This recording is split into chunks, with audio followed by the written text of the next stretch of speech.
Basket Groot, Willebroek rendait visite à Crac Blue Cats Ypres dimanche. Pour les Anversoises, l'objectif était de poursuivre sur la lancée d'une seconde victoire en championnat face à Spirou-Monceau la semaine dernière. Non pas que les filles de l'IMADI devaient s'imposer en terre flandrienne, mais la manière était surtout importante aux yeux du coach anversois. Privé de Karen Bartholomeus, Nina Durimaker et Luc de Meyer, la tâche n'était certes pas aisée.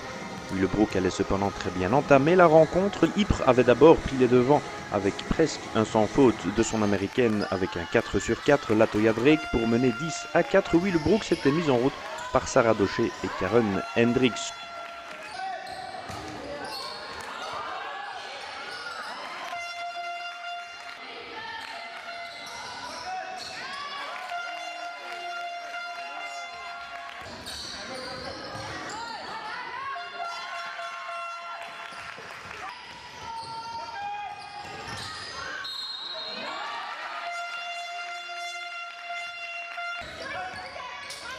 Une bombe ensuite de Anne Skavens, puis Nelle Poffein dans la foulée et Karen Hendricks encore autorisé Basket Groot Willebroek à prendre les commandes de la partie brièvement à 10-11. Bien en place dans un premier temps, la défense anversoise n'allait pas résister très longtemps à l'accélération de Ypres Lynn Lentakier. Une bombe de Sine de Vlieger des lancers de Marieke Versavel et Yasmina Rossé, le véritable moteur de son équipe qui plantait en contre ou à longue distance. La machine de Ypres était bel et bien lancée. Willebroek allait limiter la casse à 22-13 à l'issue du premier quart-temps. Mais dès l'entame du deuxième, Emma Mezeman s'était aussi bien installée dans la partie pour se balader dans la défense anversoise et inscrire à son tour un 4 sur 4. Ajoutez encore à cela une bombe de Yasmina Rossé, Lévin Lentakier qui ponctuait de très bons mouvements de Ypres.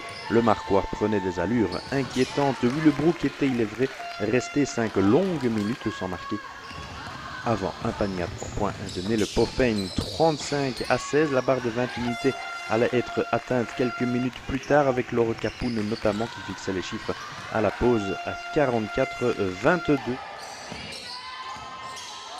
S'incliner à Ypres n'a rien de déshonorant, mais en tout, il y a la manière et pour l'IMADI, elle faisait défaut dimanche, soulignant aussi le manque de régularité de ses troupes.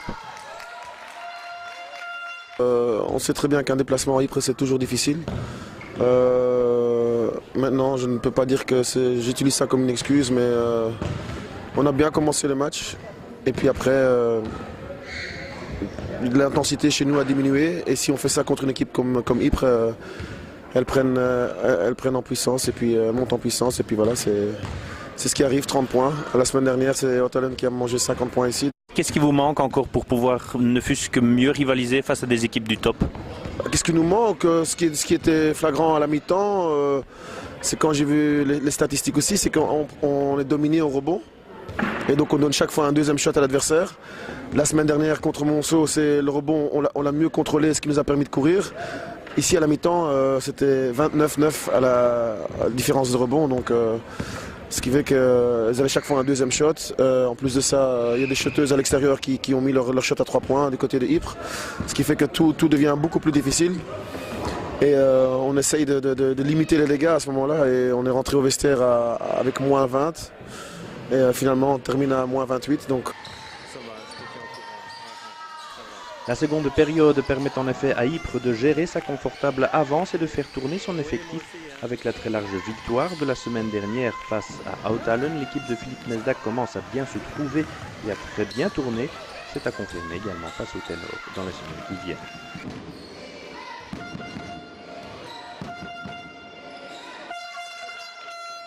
Dat klopt, we zijn de laatste weken gestaag aan het groeien.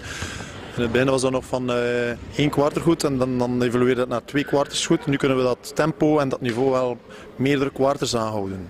On sent que l'équipe se trouve bien, le ballon circule vite, ça veut dire que le travail commence à payer. Inderdaad, we hebben er ook veel tijd en energie in gestoken en nu begint dat eindelijk te wel gaan lonen. Natuurlijk is het nu wel de bedoeling dat we constant blijven groeien of op zijn minst dit niveau kunnen aanhouden. Qu'est-ce qui vous manque encore? Gewoon het volhouden van het hoge ritme en het tempo moeten wij blijven houden. Ik weet dat we zo vele ploegen kunnen pijn doen. En dat is inderdaad nog het werkpunt. Y compris les équipes du top comme Waregem, Boom, Saint-Servais? inderdaad, die ploegen hebben misschien nog net iets meer kwaliteit dan ons, maar we hopen daar wel voor een oplossing te vinden. En seconde période, Willebroek présentait un meilleur visage qu'en première période et va désormais se concentrer sur les rencontres face aux concurrents directs en corrigeant plusieurs choses. Dimanche, Crac Bluecastle s'est imposé 75-47. Le bilan pour l'instant, 2 victoires. Pour moi, je ne vais pas dire positif parce que je ne suis pas vite satisfait, mais la victoire de la semaine dernière était quand même très importante pour rester collé au groupe qui est juste au-dessus de nous. En marquant 88 points aussi. Oui, ça oui. Et on a creusé un petit écart, si on veut, par rapport à Brenne, mais on a surtout fait une bonne affaire par rapport aux équipes qui sont au-dessus de nous, avec un match de retard, bien sûr. Et ça oui, mais bon, la défaite haute à Leuven chez nous me reste quand même encore un peu sur l'estomac. Et puis, on doit continuer à travailler. On a encore un calendrier assez chargé. On a encore Ypres qui vient chez nous, on a Dexia qui vient chez nous. Et puis on a encore un match juste avant la trêve, c'est le match qui est reporté d'un match de Gand, Genson. Donc, et compenser aussi peut-être un peu la différence par plus d'agressivité dans le bon sens du terme, plus de rigueur peut-être aussi. Oui, c'est ça, c'est que pour l'instant je ne vois pas cette constance. Il y a des matchs où on est vraiment agressif du début à la fin, il y a des matchs ici où pendant quelques séquences on est vraiment agressif, on est bien et puis on relâche, mais quand on fait ça contre des équipes du haut de classement, on paye cash.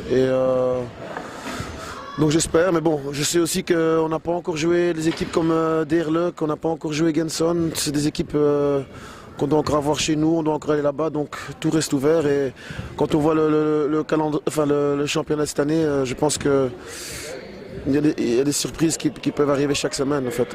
Donc voilà quoi. Et cela dit, l'objectif c'est d'éviter le top 4, ou enfin les 4 derniers, en tout cas accrocher le top 8, ça c'est tout à fait faisable. C'est faisable, oui, c'est faisable, mais c'est pas faisable si on reste irrégulier comme on le fait pour l'instant. C'est faisable si on fait des matchs comme la semaine dernière et perdre ici par exemple de 10 points, c'est faisable.